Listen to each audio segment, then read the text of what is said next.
I wanted to say a few words about the situation in Venezuela.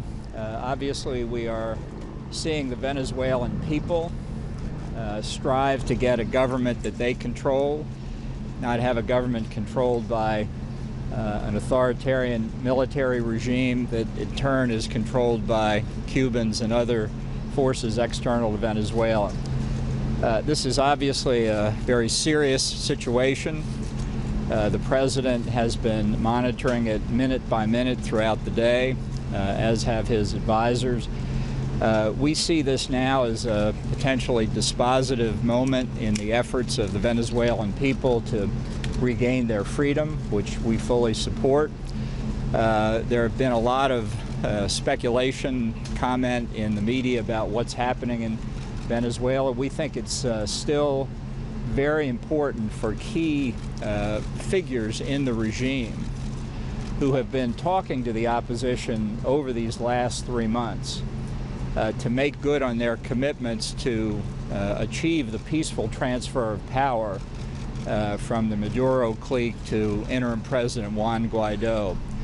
Figures like Defense Minister Vladimir Padrino, Chief Judge of the Venezuelan Supreme Court Miguel Moreno, the commander of the Presidential Guard, Rafael Hernandez Dalla, all agreed that Maduro had to go. They need to be able to act this afternoon or this evening to help bring other military forces to the side of the interim president. The Cubans, we believe, have played a very significant role in propping Maduro up today, possibly with help from the Russians. That's the speculation, certainly in Caracas. We think this demonstrates why we need Venezuela ruled by the people of Venezuela and not by external forces. That's what we're looking at, and I'd be happy to answer a few questions.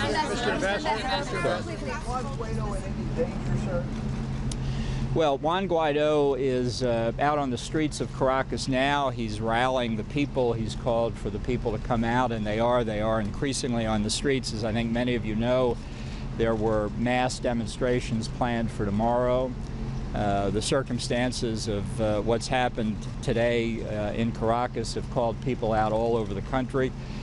So Guaido is behaving in the same courageous way he and other figures in the opposition have these last 3 months.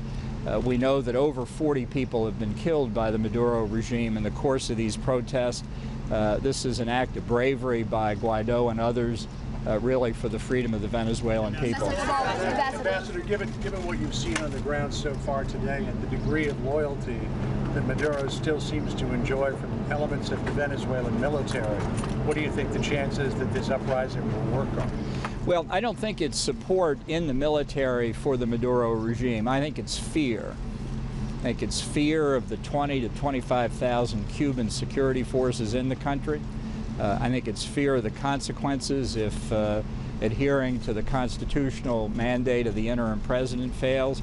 But I think really now what we're seeing is the people of Venezuela, this has been building for a long time, that if this effort fails, they will sink into a dictatorship from which there are very few possible alternatives. It's a very delicate moment. I want to stress again, the president wants to see a peaceful transfer of power from Maduro to Guaido.